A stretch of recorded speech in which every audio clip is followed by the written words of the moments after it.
Hello my students of electrical engineering.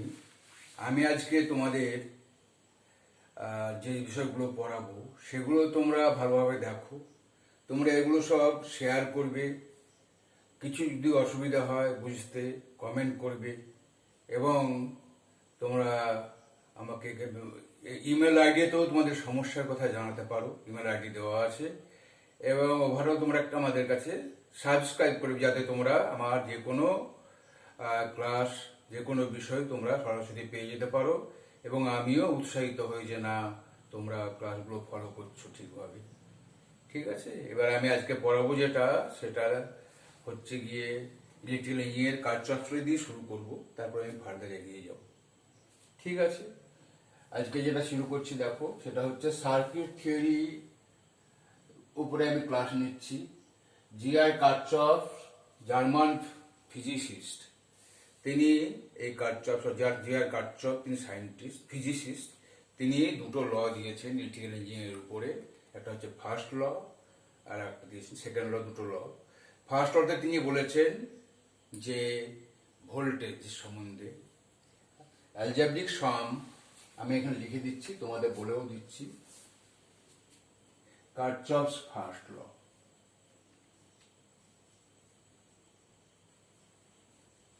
Kirchhoff's first law.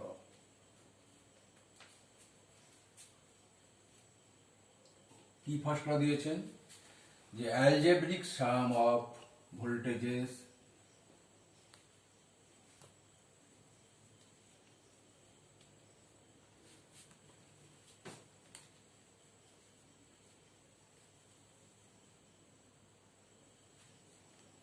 algebraic sum of voltages in a closed mesh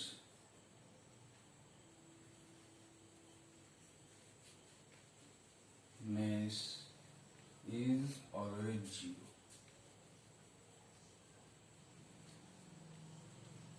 Is always zero. algebraic সামটা কি? প্রশ্ন আসছে, তোমরা যদি arithmetical সাম যখন করো, কি করো? 2 + 3 = 5, এখন অ্যারিথমেটিক সাম হয়ে গেল। অ্যালজেব্রিক সামে কি হচ্ছে? অ্যালজেব্রা মানে 2 - 3, 2 + -3, 2 + -3 কি হচ্ছে? -1। এটা হচ্ছে অ্যালজেব্রিক সাম, এটা হচ্ছে অ্যালজেব্রিক সাম। তো তোমাদের এটাকে অ্যালজেব্রিক সাম বলা হয়। তোমাদের আমি সেটাকে অ্যালজেব্রিক সাম। এখন কথা হচ্ছে ক্লোজ সার্কিট। ধর একটা ভোল্টেজ সোর্স আছে, প্লাস মাইনাস ভোল্টেজ সোর্স। এখানে তোমার সঙ্গে একটা সার্কিট লাগানো আছে, রেজিস্ট্যান্স দেওয়া আছে এখানে একটা, আর একটা রেজিস্ট্যান্স এখানে দিলাম, একটা নিচের দিকে নিয়ে এসে এখানে একটা রেজিস্ট্যান্স দিলাম। টোটাল তোমার কানেকশন। তো এখানে কি হচ্ছে? এই পয়েন্টটা হবে পজিটিভ, এটা নেগেটিভ, পজিটিভ নেগেটিভ, এটাও পজিটিভ, এটা নেগেটিভ। এখানে যদি কারেন্ট আই যায়, ধরো এটা হচ্ছে তোমার R1, এটা R2, এটা হচ্ছে R3, কারেন্ট যাচ্ছে কত? I। এই সার্কিট, একটা কারেন্ট যাবে, এটা সার্কিট ক্লোজ করলে একটা কারেন্ট এর মধ্যে দিয়ে পাস করবে। তাহলে কি দাঁড়াবে আমার? দেখো, এটা যদি ভোল্টেজ হয় তোমার V, ধরো এটা ভোল্টেজ V, তাহলে algebraic sum of voltages in a close mesh, এটা একটা ক্লোজ মেশ। ক্লোজ মেশের মধ্যে কি হচ্ছে? যে V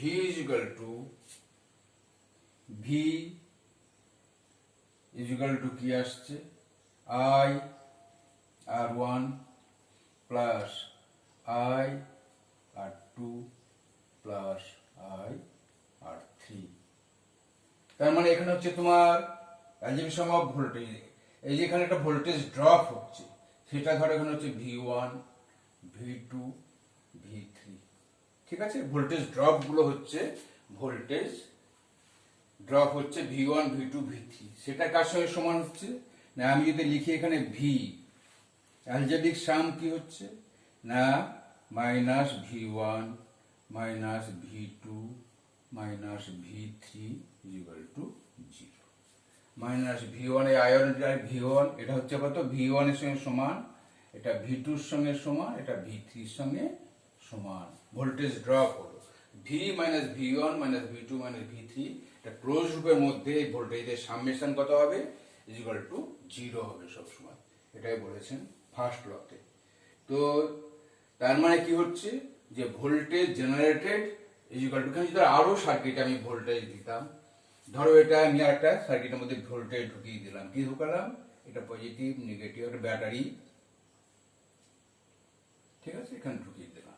এটা ধরো তোমার হচ্ছে V1, এটা হচ্ছে V2, এটা হচ্ছে V1, এটা হচ্ছে সরি এখানে একটু V1 V2 দেওয়া আছে, এখানে আমি V দিলাম, এটা ধরো দিলাম Vx,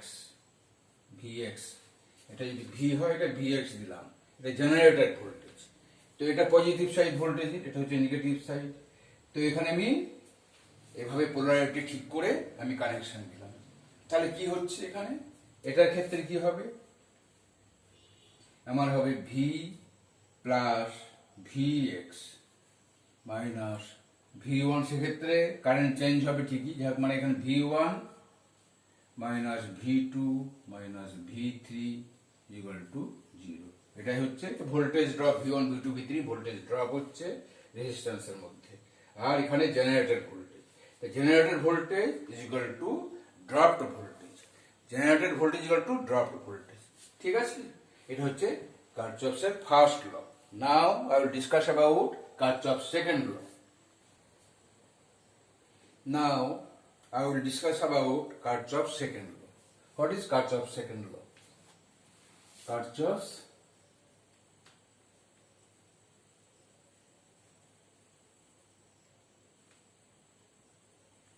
second law.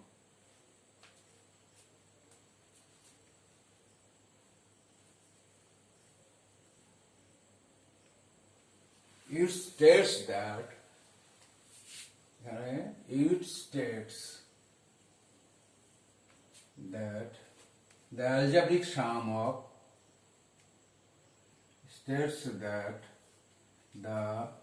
algebraic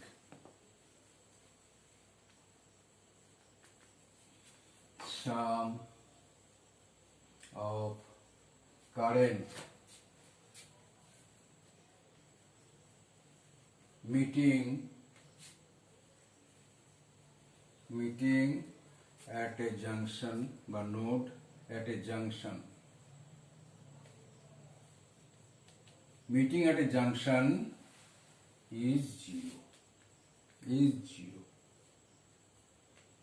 meeting at a junction, ধরো একটা জাংশন, এখানে একটা নোড বা জাংশন যাই বলো, সেখানে কি হচ্ছে, কারেন্ট সোর্স একটা বাইরে থেকে কারেন্ট এলো, ঠিক আছে।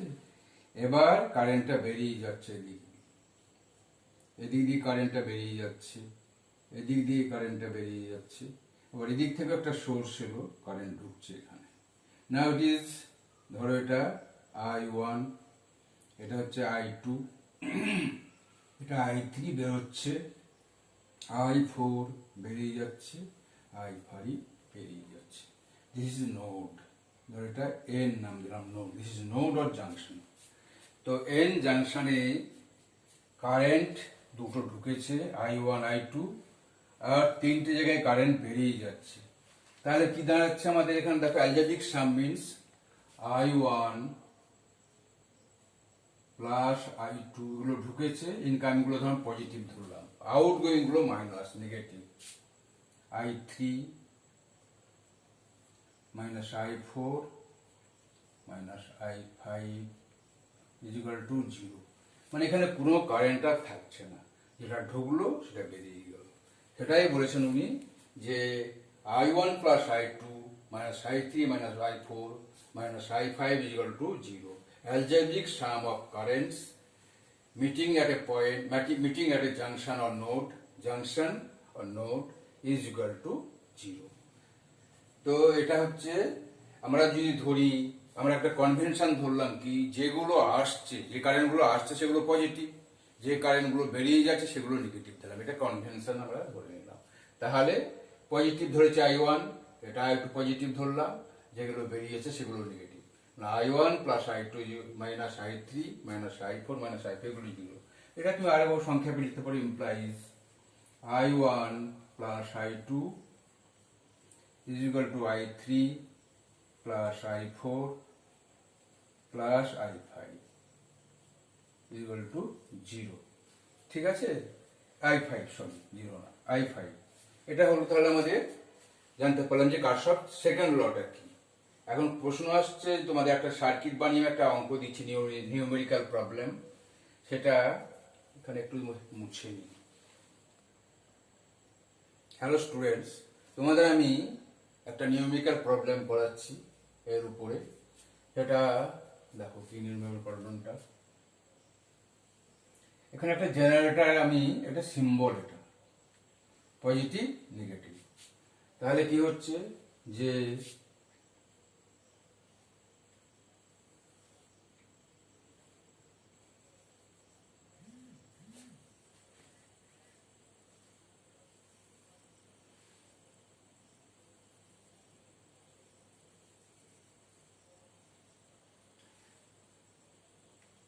এক্স ওয়াই এই দুটো তোমার, এটা ব্রাঞ্চ 1, এটা ব্রাঞ্চ 1। এখানে কারেন্ট আসছে আই, এটা দুটো ব্রাঞ্চে ভাগ হবে, এটা হচ্ছে I1, এটা হবে I2। এটা branch 1, branch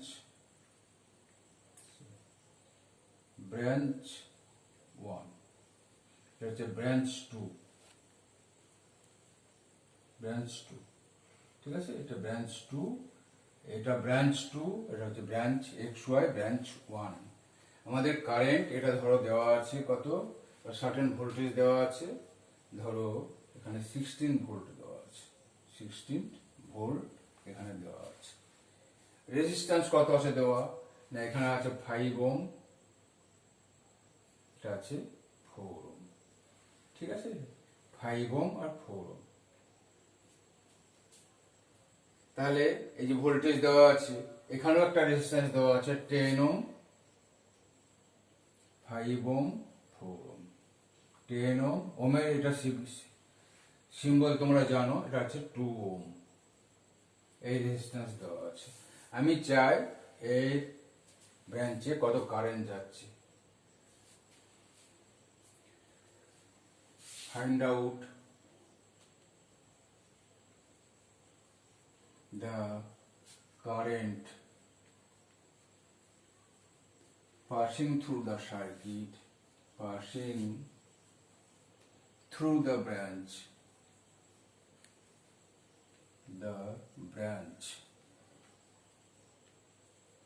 XY, that is branch 1, এটা আমাকে বার করতে হবে। তো খুবই সিম্পল কোশ্চেন, এটা যারা শুরু করেছে তাদের জন্যই। তাদের কি হচ্ছে এখানে, না আমার 16 ভোল্ট সাপ্লাই দিচ্ছি, এটা পজিটিভ, কারেন্টটা যাবে কোন দিকে, এদিকে যাবে, তাই না? তাহলে এখানে আমি কি করব, না আমি টোটাল সিরিজ রেজিস্ট্যান্স হচ্ছে 5 and 4 in XY branch, in XY branch total resistance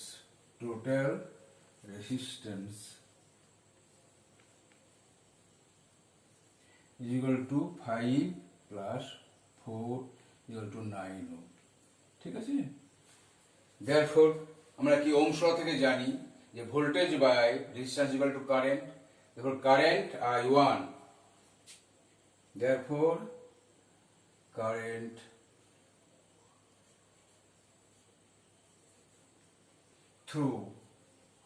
থ্রুটা এইভাবেও লেখা যায়, থ্রু XY ইকুয়াল টু কত হচ্ছে, না আমরা ভোল্টেজকে 16কে আমরা 9 দিয়ে ডিভাইড করি, 16 ভোল্টকে 9 ওহম দিয়ে ডিভাইড করলাম, ইকুয়াল টু কারেন্ট পাবো, ইকুয়াল টু কত হচ্ছে দেখো, 9 7 7 9 63 77 এভাবে চলে আসবে আর কি। তো এটাকে আমি সংক্ষেপে লিখে দিলাম, এটা অ্যাম্পিয়ার ইকুয়াল টু কত, 1.78 অ্যাম্পিয়ার। অ্যাম্পিয়ার কিভাবে লেখা হয় জানো তো, আলফার মতো লিখে দেবো, সেটাও অ্যাম্পিয়ার হচ্ছে সিম্বল, এভাবে লেখা যায়। তাহলে তোমরা এভাবে অঙ্কটা করলে যে কারেন্ট আমি পেলাম কত, না I1 ইকুয়াল টু পেয়ে গেলাম কত, 1.78 অ্যাম্পিয়ার, ঠিক আছে। একটা সিম্পল অঙ্ক তোমাদের আমি দেখিয়ে দিলাম, এটা কিছু তেমন কিছু নয়। তবে তোমরা আস্তে আস্তে শিখতে পারো, বড় প্রবলেমের দিকে যাব, বড় সার্কিট করাবো, বড় প্রবলেমের দিকেই যাব। নেক্সট আমি তোমাদের জানাচ্ছি star delta transformation. Star delta transformation সম্বন্ধে বলব। হ্যালো স্টুডেন্টস, তোমাদের যেটা এবার পড়াবো, যেটা জানাবো, সেটা হচ্ছে স্টার ডেল্টা ট্রান্সফরমেশন বা ডেল্টা স্টার ট্রান্সফরমেশন। এটাই কি প্রয়োজন? যে কোনো কমপ্লিকেটেড সার্কিট ভীষণ কমপ্লিকেটেড থাকে অনেক সময়, সেই সার্কিটগুলো অ্যানালিসিস করতে গেলে পরে এই ট্রান্সফরমেশন ভীষণ জরুরি হয়ে পড়ে। তখন কোথাও দেখলাম ডেল্টা থেকে সার্কিট আমি অ্যানালিসিস করতে পারছি না, তাকে স্টারে কনভার্ট করলে পরে অ্যানালিসিস করা যাচ্ছে। এবার কোথাও স্টার দেওয়া আছে, তাকে ডেল্টা করা খুব জরুরি, সেখানে ডেল্টায় কনভার্ট করতে হয়। সেগুলো যখন বড় সার্কিট অ্যানালিসিস করা হবে তখন দেখতে পাবে। এবং কথা হচ্ছে স্টার ডেল্টা ট্রান্সফরমেশনটা কি জিনিস, কাকে ডেল্টা বলছি, কাকে স্টার বলছি। ডেল্টার মতো দেখতে, ডেল্টা হচ্ছে গ্রিড ডেল্টা, ঠিক আছে? ডেল্টা হচ্ছে ডেল্টার মতো দেখতে। ধরো তাই আছে,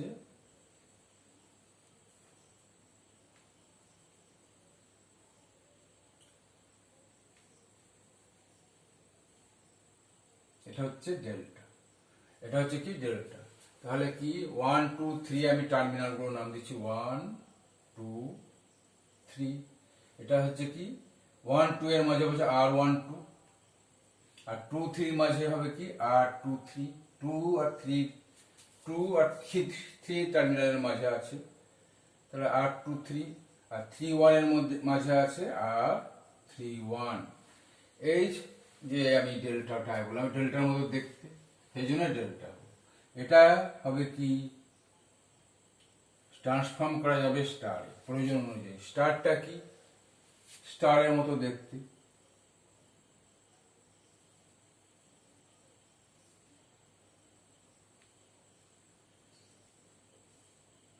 এটা হচ্ছে টার্মিনাল 1 2 3 1 2 3। এটা হচ্ছে নিউট্রাল, এটা হচ্ছে নিউট্রাল মিড পয়েন্টটা, নিউট্রাল এখানে মিড পয়েন্টে মিলিত হয়েছে। এটা হচ্ছে 1 R1, একে আছে বলে R1, R1 two neutral, R2 two এখানে 2 টার্মিনাল থেকে নিউট্রালে R2। এটা হচ্ছে 3 টার্মিনাল থেকে নিউট্রালে R3।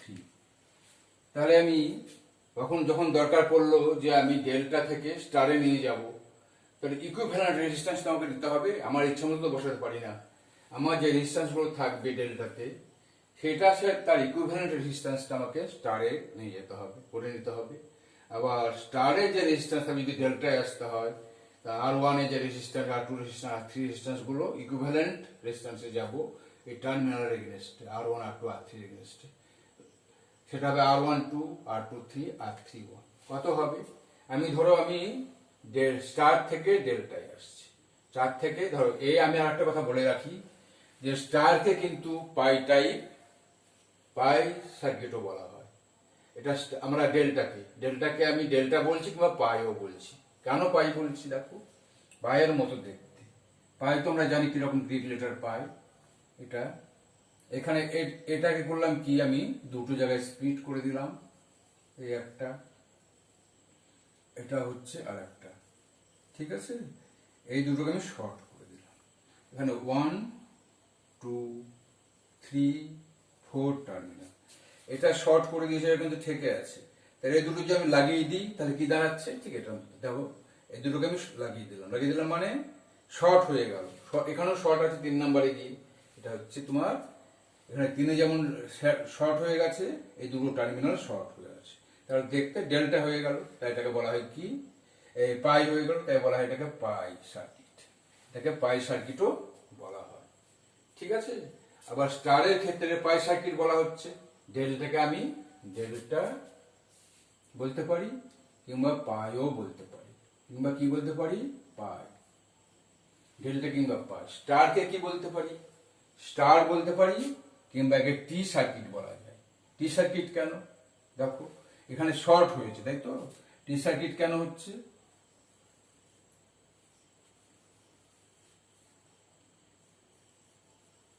স্টারটা এখানে ধরো তোমার কি হচ্ছে না, এই পয়েন্টটা হচ্ছে ধরো 1, তাই তো, এটা হচ্ছে তোমার এন, এটা এন, ঠিক আছে, এটা তোমার ধরো 2, এটা হচ্ছে 3, তাহলে এটা R2, এটা R3, এটা হচ্ছে R1। তাহলে এটা টি এর মতো দেখতে, সেই জন্য স্টারকে আমি এইভাবে সিম্বল দিয়ে দেখতে পারি, এটা হচ্ছে টি। তো স্টার সার্কিটটা টি এর মতো দেখতে বলে এটাকে টি সার্কিটও বলা হয়, কিংবা স্টার সার্কিটও বলা হয়, স্টার বলা হয়, বা টি বলা হয়। আর ডেল্টাকে ডেল্টা বলা হয়, এটাকে ডেল্টার মতো দেখতে ডেল্টা, কিংবা পায়ের মতো হয়ে যাচ্ছে দেখো, এই জন্য পাইও বলা হয়। ডেল্টাকে ডেল্টা বলা হয়, পাই বলা হয়, ঠিক আছে। আমি এবার তোমাদের ট্রান্সফরমেশন সম্বন্ধে একটু দেখিয়ে দিই কিভাবে এবার তোমাদের যেটা দেখাবো সেটা হচ্ছে আর 1 মানে তোমার ডেল্টা থেকে স্টারের কনভার্সন কি করে দেখাচ্ছি দেখো না। R12 এগুলো ক্যালকুলেট করেও বার করা যায়, কিন্তু অঙ্ক করার সময় তো ক্যালকুলেশন করার কোনো দরকার হবে না, কাজে এটা মনে রাখতে হবে, মনে রাখার বিশেষ নিয়ম আছে, সেটা তোমাদের আমি বলছি। R12 কি হচ্ছে R1 R2 plus R2 R3 plus R3 R1 by কি হবে এখানে R12 তাহলে R3 হবে। দেখো এটা কি হচ্ছে R12 বলেছি তো, তাহলে এখানে সাফিক্সে কিন্তু দেখো সাফিক্স হচ্ছে 12, নিচে কি হচ্ছে উপরে তো সব R1 R1 R2 plus R2 R3 plus R3 R1 হলো, নিচে কি এগুলো তো সবসময় প্রত্যেকটার ক্ষেত্রেই থাকবে, নিচে হচ্ছে R3। R3 কি আর এর সাফিক্সে 3 না, যে সাফিক্সে যেটা থাকবে না সেটা শুধু হবে নিচে, মনে রাখো কত সহজ। বাকি হচ্ছে R1 R2 plus R2 R3 plus R3 R1। এবার R23 যদি বলা হয় কি হবে R23 ধরা বলা হলো ইকুয়াল টু কি হবে, তাহলে সেখানে একই যা আছে ওখানে R1 R2 plus R2 R3 plus R3 R1। তাহলে নিচে কি হবে বলতো 2 3 আছে, তাহলে R1 হয়ে যাবে। 2 3 যখন আছে R1 টা এখানে সাফিক্স 1 না, কাজেই নিচে হবে R1। এইভাবে আমি বাকিটাও বার করব। কোনটা R31 টা কি হবে দেখো R31 ইকুয়াল টু কি হচ্ছে R1 R2 plus R2 R3 plus R3 R1, নিচে সাফিক্স কি হবে দেখো, নিচে হবে কি 3 1 আছে তাহলে 2 হবে, এখানে R2 হবে, বুঝতে পারছো 3 1 আছে, যেটা নাই সেটা এখানে নিচে হবে। উপরে তো সব ক্ষেত্রে একই হয়েছে, কাজে যেটা থাকে না এখানে R12 R3 নয় R3 হয়েছে, এখানে 2 3 1 নয় R1 হয়েছে, এখানে 3 1 2 নয় R2 হয়েছে। কাজে এইভাবে আমরা মনে রাখবো। আমি এটাকে কিসে কনভার্ট করলাম না স্টারে R1 R2 R3 আমার মান দেওয়া আছে। R12 আমি ডেল্টাতে যাচ্ছি, R12 তে কত দাঁড়াবে ইকুইভ্যালেন্টে বার করলাম, R23 তে কত হবে এটাও আমি বার করে নিলাম, এবং R31 এ কত হবে সেটাও বার করে নিলাম। একই টার্মিনাল রেস, টার্মিনালগুলো কিন্তু ঠিক আছে, শুধু আমি স্টার থেকে ডেল্টাতে কনভার্ট করলাম। এবার আমি কি করব, ডেল্টাতে যদি দেওয়া থাকে আমি স্টারে নিয়ে যাব। কিভাবে নিয়ে যাব, এখানে আগে তোমাদের বললাম কি না আমি ডেল্টাতে এলাম, স্টার থেকে ডেল্টা এলাম, স্টারের ভ্যালুগুলো দেওয়া আছে R1 R2 R3 দেওয়া আছে, আমি ডেল্টাকে কনভার্ট করতে হয়েছে, সেই জন্য আমি R12 R23 R31 বার করলাম। এবার আমার দেওয়া আছে ডেল্টা R12 R23 R31 দেওয়া আছে, তাই না। আমি যাব কিসে, যাব তোমার স্টারে যাব, তাহলে স্টারে যাওয়া মানে আমি R1 বার করতে হবে, 1 টার্মিনাল 1 আর নিউট্রালের মধ্যে আছে R1, তা R1 এর কি হবে যদি স্টারে যায়, ডেল্টা টু স্টার, কিসে যাচ্ছি delta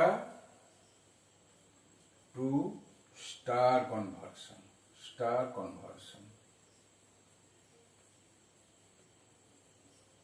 delta to star conversion.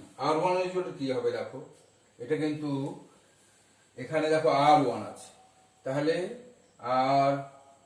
R12 নিচে করবো, উপরে করবো কি R12 R31 R31 বাই নিচে কি করছে দেখো সবগুলোই গো হবে, যতগুলো আছে এখানে। আর 1 2 প্লাস আর 2 3 প্লাস আর 3 1, বুঝলে? শুধু উপরে হয়েছে কোনটা, যে সাফিক্সটা 1 আছে এখানে আর এ, সেই সাফিক্সটা দিয়ে বাকি দুটো 2 3 এই দুটো আমি শুধু যোগ করে দিয়েছি। তাহলে আর 1 2 মনে রাখা সহজ কত, আমি আর 1 সাফিক্সের সঙ্গে আর 1 2 2 যোগ করলাম, এর সঙ্গে একটা সাফিক্স 2 দিলাম, আর একটা কি দিলাম, আর 3 1, 1 আছে 3 দিলাম। বাকিগুলো কি হচ্ছে, বাকিগুলো তিনটেই দেওয়া হয়েছে, আর 1 2 আর 2 3 আর 3, ঠিক আছে? এবার আর 2 ক্ষেত্রে কি হবে, দেখো খুব সহজ। আর 2 ক্ষেত্রে কি হবে না, সাফিক্স আমার 2 থাকবেই কমন, তাহলে 2 থাকলে কি হবে, 2 3 হবে, আর কি হবে 2 1 হবে, 2 3 আর 2 1, আর 2 3 আর 2 3 আছে, আর 2 1 আছে। আমি বার করছি কি, আর 2, আর 2 বার করলে পরে আর 2 3 আর 1 2 আর 1 2, এটা দিলাম আমি। কেন, দুটোর মধ্যেই 2 আছে, দেখো এখানে সাফিক্স 2 আছে, এখানেও সাফিক্স 2 আছে, শুধু তার সঙ্গে একটা 2 একটা 1 অ্যাড হয়েছে, তাই না? 2 3 হয়েছে, 1 2 হয়েছে। নিচে কি হবে, নিচে এখানে যা হয়েছে তাই, আর 1 2 প্লাস আর 2 3 প্লাস আর 3 1, আর 3 1, ঠিক আছে? সেরকম ভাবে আর 3টা বার করবো। আর 3টায় কি হবে, আর 3 ইজ ইকুয়াল টু, এখানে আর 3 দেওয়া আছে, তাহলে কি হবে দেখো এখানে আর 3 ক্ষেত্রে, না আমার উপরে শুধু হবে আর 3 1, আর 3টা কমন থাকবে, আর 3 1 আর 2 3 আর 2 3 বাই 3 কমন আছে, দেখো এখানে 1 আর 2, এখানে এটার সঙ্গে 1 সাফিক্স এসছে, এখানে 2 এসছে। এর নিচে কি হবে, নিচে একই, আর 1 2 প্লাস আর 2 3 প্লাস আর 3 1, ঠিক আছে? কাজে আমি এখানে কিসে এলাম না, আমি স্টারে এলাম, কোথা থেকে, ডেল্টা থেকে স্টারে এলাম। কাজে এইভাবে খুব সহজেই আমি রেজিস্ট্যান্সগুলো বার করে নিলাম। কমপ্লিকেটেড সার্কিটের ক্ষেত্রে যখন আমার কনভার্সনের দরকার হবে, তখন আমি এই কনভার্সনগুলো করতে থাকবো, ঠিক আছে? তোমরা কিন্তু জিনিসটা মনে রাখবে, এটা মনে রাখা খুব সহজ পদ্ধতি বলে দিলাম, তোমরা এভাবে মনে রাখবে এবং অঙ্ক করে দেখবে যে কতগুলো প্রবলেম আমি করাবো স্ট্যান্ডার্ড কনভার্সনে, তখন দেখতে পাবে যে কত সহজেই তোমরা নিজেরা প্র্যাকটিস করো, অবশ্যই প্র্যাকটিস করো। এবং কোনো সমস্যা যদি দেখো, একটা সার্কিট আমি একটা করে দিতে থাকবো, সার্কিটে দেখবে যে কিভাবে তার সলিউশনটা করা হচ্ছে। একটা বড় সার্কিট আসুক, মানে যখন করাবো কতগুলো থিওরেম করাবো আগে, সেই থিওরেমগুলো করানোর পরে আমি কোনো সার্কিট সলিউশনে যাব, তখন দেখতে পাবে সার্কিট সলিউশনগুলো কিভাবে করা হচ্ছে, ঠিক আছে?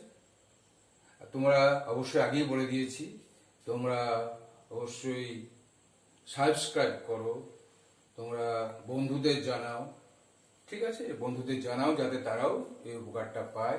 সাবস্ক্রাইব করলে পরে হবে কি, তোমরা আমার মানে রেগুলার যেটা হবে, যখন যেটা করা হবে সেটা তোমরা সরাসরি পেয়ে যাবে, এবং আমিও জানতে পারবো যে তোমরা করছো কিছু আমার এর জন্য।